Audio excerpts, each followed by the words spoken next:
Life is what happens to you while you're busy making other plans. Yeah, I like that one. I think there's a It's from the song Beautiful Boy. Someone's gonna have to explain that to me. I'm not gonna. so say it again.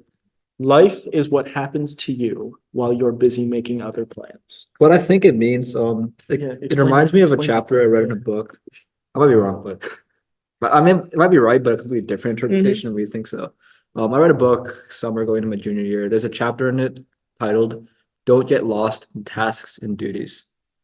Right, so same idea.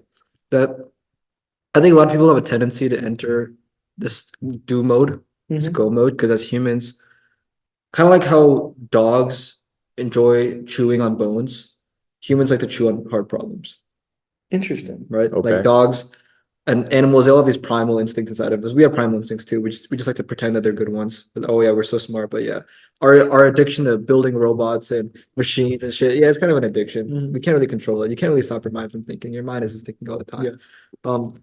But yeah, the only problem, while the do mode is great because you can power through and get tasks done and get your work done. I've been in the do mode when I'm working on some project and like I don't want anyone to talk to me because I'm just getting my work done. You've probably been in similar states maybe once or twice in your life. But the problem with being in the do mode is that it lacks presence because if you're so locked into some task and you're so immersed in the activity, a quote in the book says, if you were to die right now, would you even realize it happened? Because you're so locked into something, it kind of just go by you. Or are you so present and so immersed in the mystery of the universe that that's your last dying moment? And it shouldn't be that we should never be in those zones. And I think it's inevitable that throughout the day you'll find yourself getting work done, getting tasks done, but taking time to just take a break and just be present, right? Whether it be meditating or even just like going on a walk or talking to someone, because talking to people also puts you in more of a present flow state. I think the book strives for telling you that, okay, do your tasks and duties, but take breaks to live in the now and stop making plans for the future. Stop doing all the work that you need to do and be present, be now, because the present moment is all that you really have. Yeah. I think when I think of the quote, and I agree with you, and I think my interpretation is kind of an extension of that. I think it's a few different things. I think, first of all, every good memory that I have from the past like 3, 4 years of my life, probably 3/4 to like 80% of them happened in the moment. Like today, for example, I've been studying for exams, and then we all decided we were going to do this today, and this is a great time. And it's like, you don't ever plan for the most enjoyable parts of your life. And even by extension of that, looking forward in my life, I want to be a doctor, I want to be a surgeon. And when I think about that, I think about being in the OR, being in a hospital. But then sometimes I realize there's going to be so many other aspects of my life. And I think at Petty, it's hard for us to realize that, this idea that like there's different facets to your life, and it's not just academics and it's not just athletics. There's family, there's friends, there's your job, there's personal passions.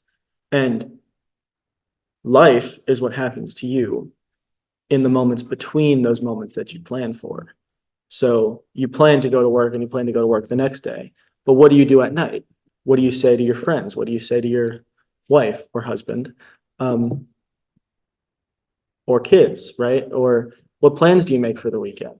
Kind of, you should place a larger emphasis on not the moments of the monotony, right? Like wrestling practice, for example, it gets monotonous sometimes. So then you think, well, what am I going to do before practice? What am I going to do after practice to make this not just another monotonous wrestling practice, but something worth remembering?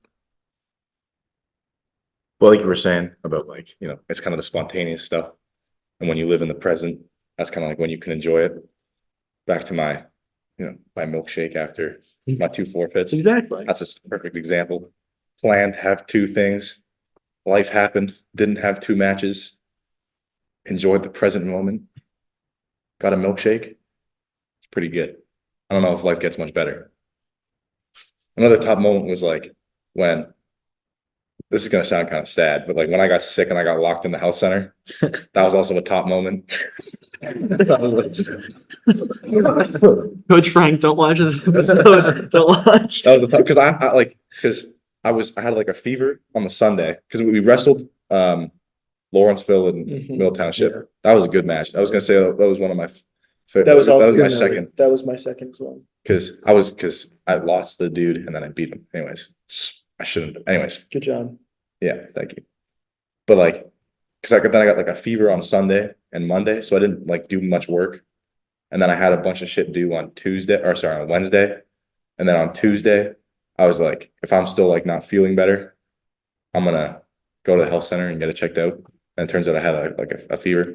So then, like, it wasn't that bad, but it was just enough. So then they locked me up for 24 hours because it's like they have to keep you for 24 hours after you're above a certain temperature. So then I just like, I don't know, got my own room, no roommate, my own bathroom.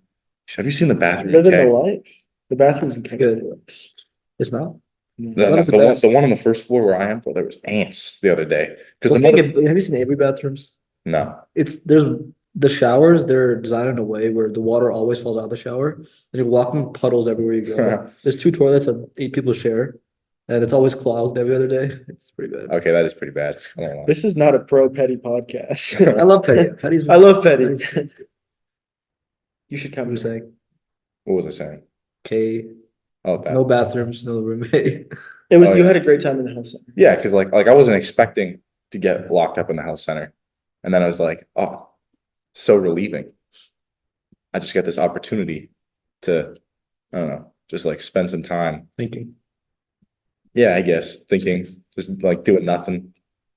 But I may spend some time not thinking, just doing nothing, because I guess that was like 2 weeks ago, 3 weeks ago. Anyways, yeah, that was another top. That's like my 2 top petty moments. Milkshake, getting locked in the health center. But what I think is useful about that kind of relates back to the quote, is that you're pulled out of your day-to-day life, right? Yeah. And kind of like how we're always making plans. In addition to that, as you said, we're always in the monotonous life. We're always going to class, going to practice, coming back, sleeping, waking up early, rotation.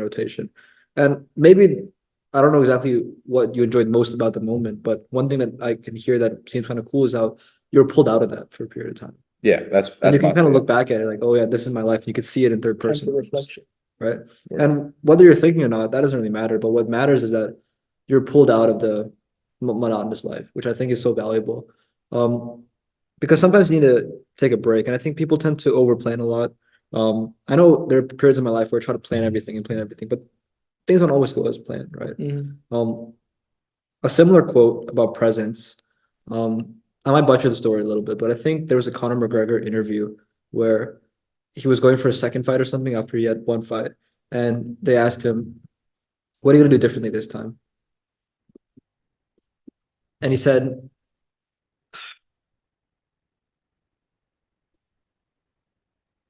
I don't know exactly what he said, but what he was his response was related to he's gonna actually be there. Because last time when he was there and the crowd was cheering and he didn't remember the moment at all. Because he was so wrapped up in his mind that when he walked out of the moment, he wasn't present and he didn't remember the moment. So this time, the next time he went out, he smiled, he embraced the moment, and he was present in the moment, which allowed him to really enjoy the moment and build it as a memory, right? That's really good. Yeah, I kind of ruined the story. But No, Have you seen that one TikTok where it's like gossiping with guys and then he said, well, I don't actually know what he said. I don't know. Have you seen that before? no. quote from Connor. Actually, this is from Mr. Sham. We remember the way people make us feel, not the things they say. Word. Wait, what? Say it again? We remember the way people make us feel, not the things they I say. remember talking to people like, I don't know, I feel like it was like elementary school. It was like people would be like pissed about something. I'm like, well, what happened? What'd they say? I don't even know what they said. Just Exactly. Yeah. Well, do you remember when at counties you and I had 3 hours together? Mhm. I was sick. We just sat You're always there. sick.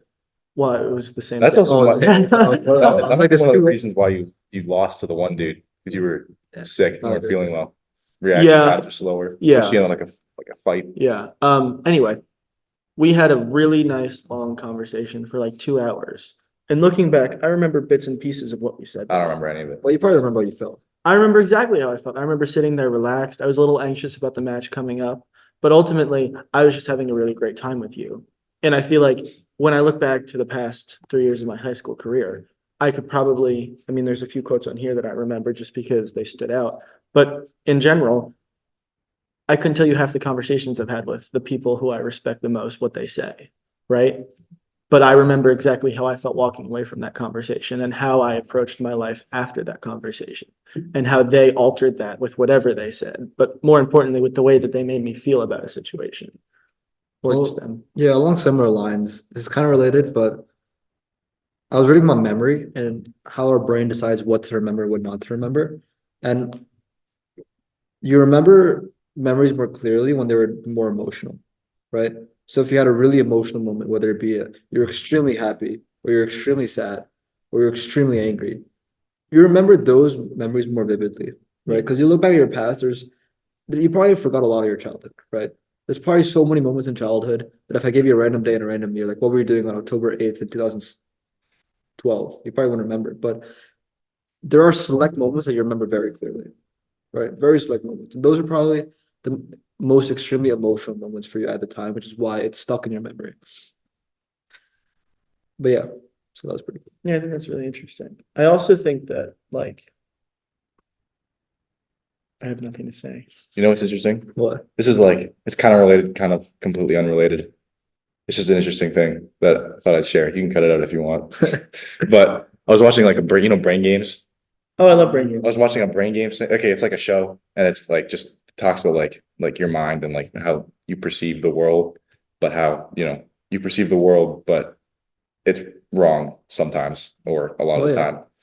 Um, there was this one thing where they basically like they posed a crime, like they just like in the middle of a park, they just had someone run up and steal someone's purse, like a fake, like they were both actors, so not like a real Wait, so person's purse. it's like So and then they had the witnesses, and they like were interviewing the witnesses, and it was like they were talking. The whole point was that you don't really remember things as clearly as you think you do, because it like they made a point about the color of the coat, and like no one really knew what the color of the coat was, and then they had two people who were like certain that it was like white or something, even though it was brown, and then everyone else seemed to like remember it being white, even though it was never white. Anyways, I thought that was interesting. yeah, That it reminds me sort of of connects maybe. um I think we did this in math class with Mr. Dom on the first day of school, where he was telling a story with a bunch of lefts and rights, into the story, right? So the family, like their names are like his name is John left and his name is Max Wright. And he would tell the story like John left the house and he said hi to Mr. Wright. Like he made this whole story with lefts and rights, right? And we're all holding an object in a circle. And every time he says left, you have to move your object to the left. Every Oh, time he that's says really right, cool. move the object to the right, right? And he tells this whole story. And then we finish, and then he asks us details about the story, and nobody remembers anything from the story because we're so focused on what we're supposed to be paying attention to with like moving the objects which way you want to move them.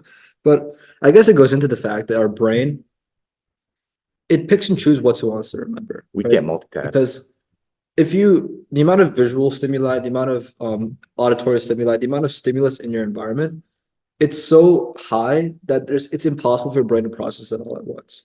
Like I can't walk away from this room fully taking everything in, Mhm. which is why my brain will choose bits and pieces of it to remember and walk away with, which can also in your example, right? Maybe the witnesses are so paying attention to the fact that someone's getting their purse stolen. They might be feeling feelings of anger. They might be paying attention to who is this guy, and they might have previous stories in their mind with similar experiences that their brain has been trained to remember. Which, like maybe the people with the white coat, like they remember someone with the white coat stealing something from them in the past, which is why their brain has been developed to learn about from that memory for future reference, right?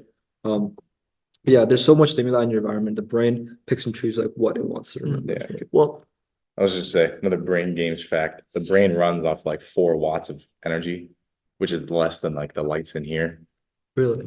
Yeah. So the fact that we can do any like perceive any of this is kind of crazy, you know. to tie back what you just said to the original or to the quote that we talked about before, to say, Oh yeah, I'll the get plants. I guess it must not have made you feel anything. Um, No emotion. about how like I said like again, I'm so sorry. About how you are so overstimulated by things that it's so hard to pick and choose what to take in. Back to the idea of presence and like being present. It's so hard as you move through your day-to-day life to really acknowledge the factors that make you really happy or make you upset or make you stressed. But being more conscious of that and the things that overstimulate you and the things that make you feel good allow you to be more present. If you enjoyed that segment, then you would love the full podcast, which is out right now. Go watch it. It's right here. Like and subscribe. Yes! Woo! A Rule Podcast.